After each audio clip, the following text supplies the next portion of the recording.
Dear students, in this video we will be discussing about phloem. In plants, there are two types of complex tissues. One is xylem, another one is phloem. Okay, these two are complex tissues in plants. Okay, these complex tissues, otherwise known as vesicular tissue or conducting tissue or transport tissue. The main function of these complex tissues is conduction of water, minerals and food materials. Okay, it is otherwise called as vesicular tissue or conducting tissue or transportation tissue. Okay, total we have two types of complex tissues in plants. One is xylem, second one is phloem. In the last class we have discussed about xylem. Okay, what is xylem, what are the elements of xylem, what are the function of xylem, all these things are discussed in the last video. In this video we will be discussing about phloem. Okay, phloem. As we know, it is also a type of complex tissue.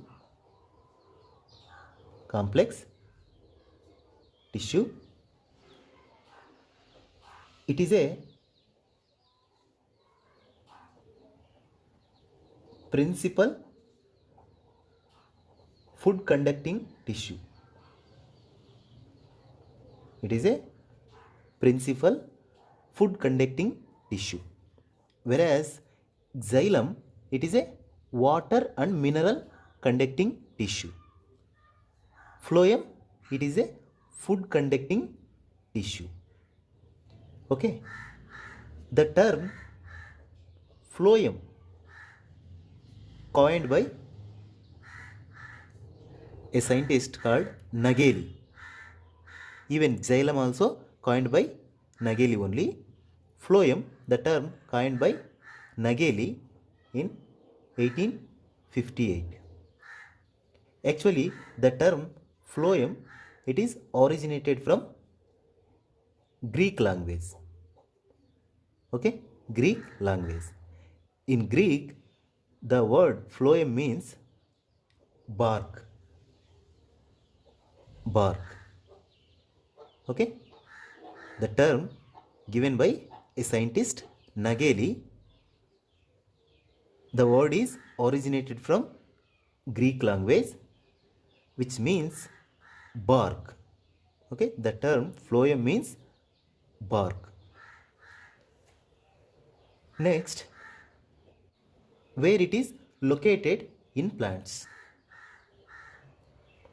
It is always associated with xylem. It is always spatially associated with xylem. Okay, in plants, whenever we observe vesicular bundles, xylem is placed here in the interior side, whereas phloem is located here in the exterior side. Okay, this is phloem, this is xylem. It is vesicular cambium. Okay, location wise, phloem always associated with xylem. Okay, next, the phloem, otherwise called as bast or leptome. These two are synonyms to the phloem. Phloem, otherwise called as bast or leptome. Okay, next, origin means from where phloem will originate. Okay, there are two types of phloems in plants. One is primary phloem, second one is secondary phloem. There will be two types of phloems in plants. One is primary phloem, second one is secondary phloem. Primary phloem, which is occur in the young plants or during the primary stages of plants, which is originated from apical meristem or procambium of apical meristem. Whereas secondary phloem originated from vesicular cambium, means during secondary growth. This is vesicular cambium. During secondary growth, it will divide and gives rise secondary phloem. Actually, it is a primary phloem. It is primary xylem. During secondary growth, this vesicular cambium will become active and divide and gives rise secondary phloem here, secondary xylem here. Okay, here secondary xylem is gives rise by vesicular cambium during secondary growth. Okay, this is origin point of phloem. There will be two types of phloems. Okay, next, coming to the types of elements in phloem.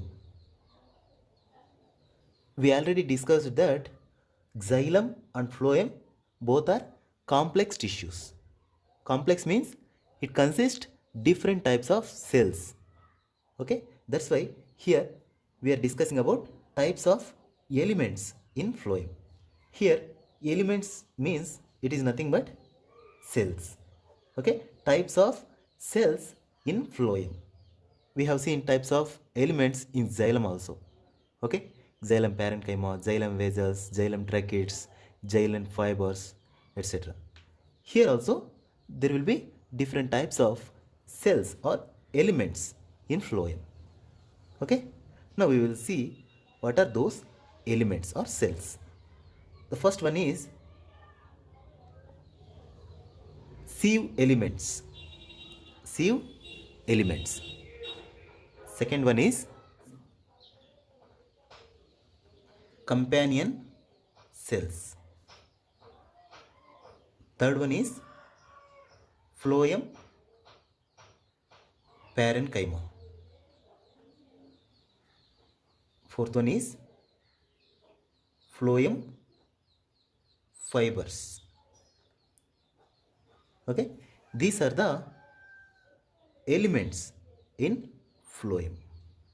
Okay, now we will see in detail about sieve elements, companion cells, phloem parenchyma, phloem fibers, their structure, their function, all those things. Okay,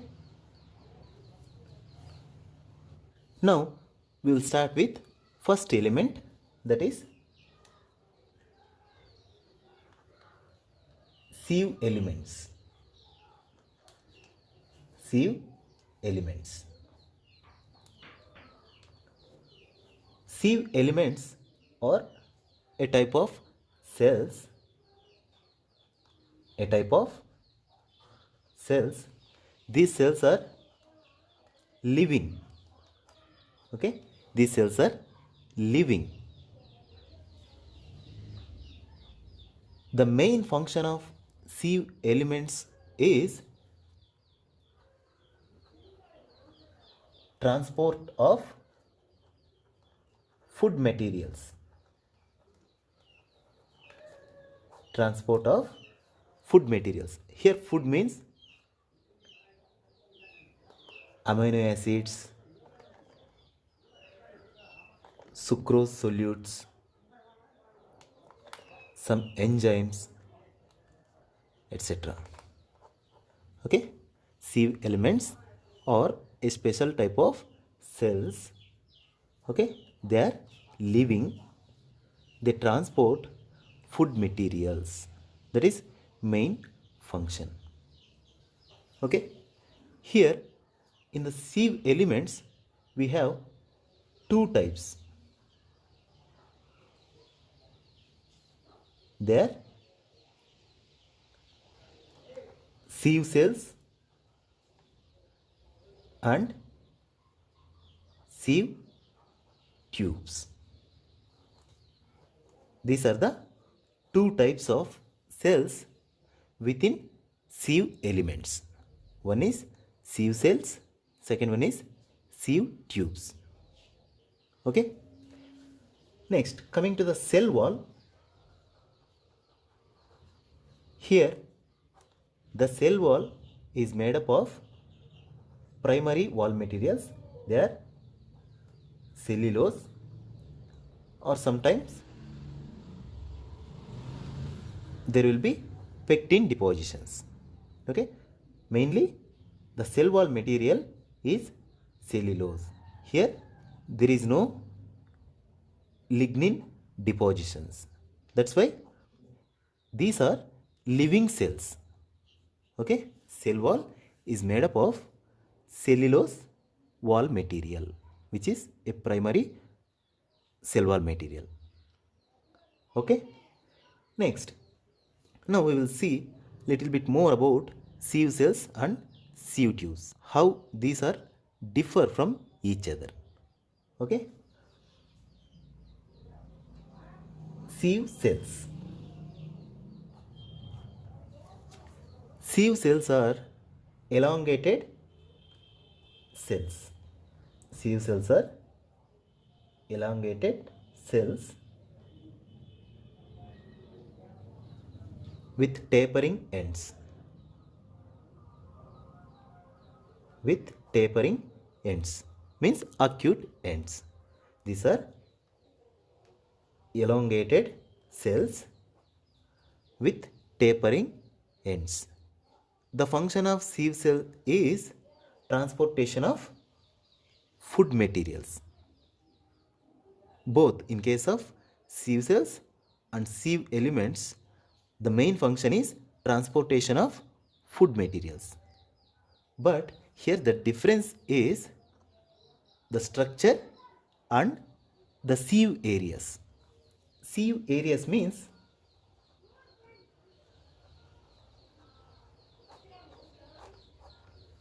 sieve areas are nothing but pore areas. Pore areas. Here, the transportation of food materials from one cell to another cells is carried out by small pores which are present on the wall surface of sieve tubes or sieve cells. Okay, these are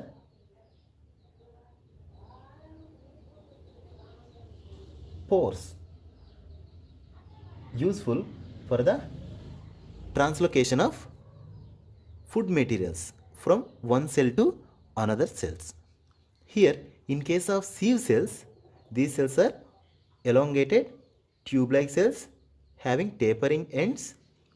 Here, the sieve areas are throughout on the surface of cells. Means here we can see the sieve pores present on the entire surface area of cells. Okay, from these pores the food material will transfer from one cell to another cell. For example, whenever the other cell will be attached like this, With the help of these pores, the organic solutes will transfer from one cell to another cells like this with these lateral pores. Okay, these sieve cells are primitive type. Okay, these sieve cells are primitive type. Okay, primitive type found in lower plants. Lower plants means pteridophytes and gymnosperms. Okay, they are found in primitive plant groups like pteridophytes and gymnosperms. Okay, coming to the sieve tubes, these are tube-like cells. They are placed one over another like this.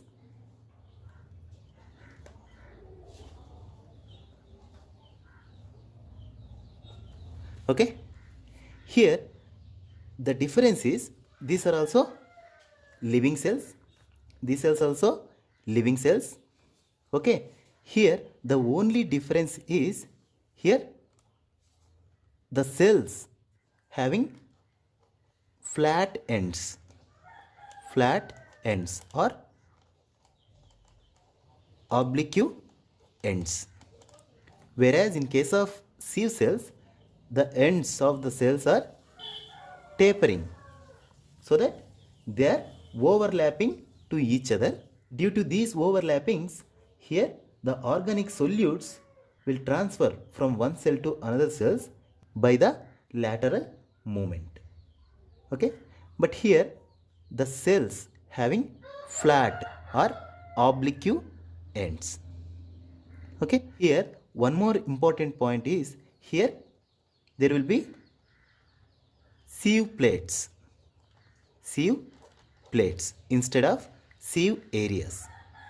Sieve plate nothing but a plate like structure which is having small pores which are present in between two sieve tube cells. Okay, for example here the sieve plate will be here. Okay, I will draw one more diagram so that we can easily understand. Here it is one tube cell, it is wall in between two tube cells, it is second tube cell. Okay, the middle wall which is flat or sometimes oblique, which consist small pores which is very similar to the sieve plates. That's why it is called as sieve plates only. Okay, here this sieve plate is characteristic feature of sieve tube cells. Okay, from these the organic solutes will be transported from one cell to another cell. This is main difference between sieve cells and sieve tubes. When compared with sieve cells, lengthwise sieve tubes are shorter. Okay, these are longer. Okay, but function wise sieve tubes are efficient when compared with sieve cells. These are less efficient, these are more efficient. Usually sieve tubes are found in advanced plant groups like angiosperms. In angiosperms, sieve tubes are present. Conduction of food materials in angiosperms carried out by sieve tubes, whereas in gymnosperms and pteridophytes the conduction of food materials carried out by sieve cells. Okay, this is the basic difference between sieve cells and sieve tubes. Remaining all are same. Both are living, both are useful for the conduction of food materials. Both cell walls consist the same wall materials, all are same except these structures. Here the sieve plates will be present, here there are no sieve plates. Instead of that, here the sieve areas are present. Okay, here one more important point is sieve cells and sieve tubes both are without nucleus at maturity. After maturity, the nucleus of both sieve cells and sieve tubes degenerate. It is very important point. Though these two cells are living, there are no nuclei in these cells. It is also very important point. Okay. Next, second element is companion cells. Companion cells. Companion cells are specialized parenchyma cells. Companion cells are specialized parenchyma cells. They are also living. The wall is very thin, which is made up of primary wall material called cellulose. These companion cells are always closely associated with sieve tubes. For example, this is sieve tube cell. Here there will be companion cell. Okay, it is sieve tube cells. It is companion cell. Companion cells always closely attached with sieve tubes. Okay, it is companion cell. It is living cell. Cell wall is made up of primary wall material, that is cellulose. The nucleus also very prominent. Nucleus also prominent. Means since these cells are having prominent nucleus, it is metabolically active. Means these companion cells are having different types of cell organelles and perform different types of functions in the phloem. Okay, the main function of companion cells is provide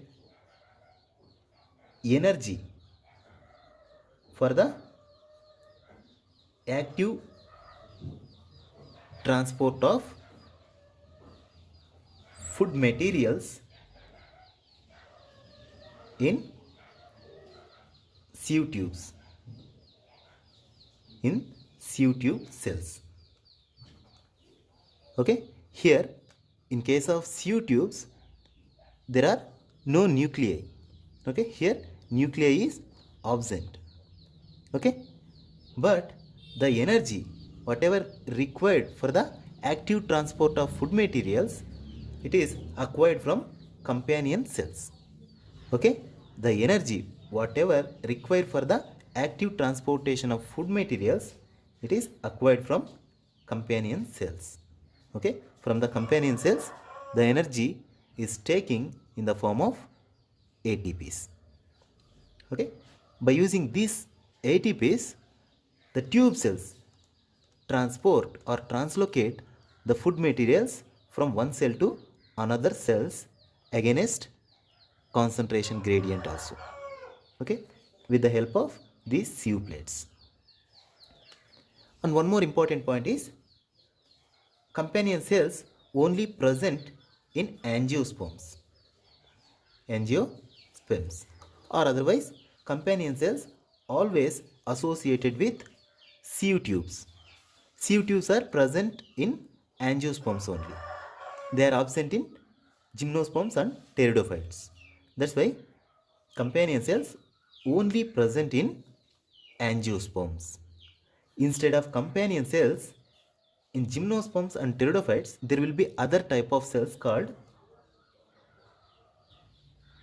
albuminous cells. Albuminous cells. Okay, the function of companion cells in gymnosperms and pteridophytes carried out by albuminous cells. These are also a special type of parenchyma cells which is having very similar function as that of companion cells in the angiosperms. Okay. Next, the third element is called phloem parenchyma. Phloem parenchyma. Phloem parenchyma also living cells. Cell wall is made up of cellulose. Okay, so that the wall is very thin. The phloem parenchyma is located in between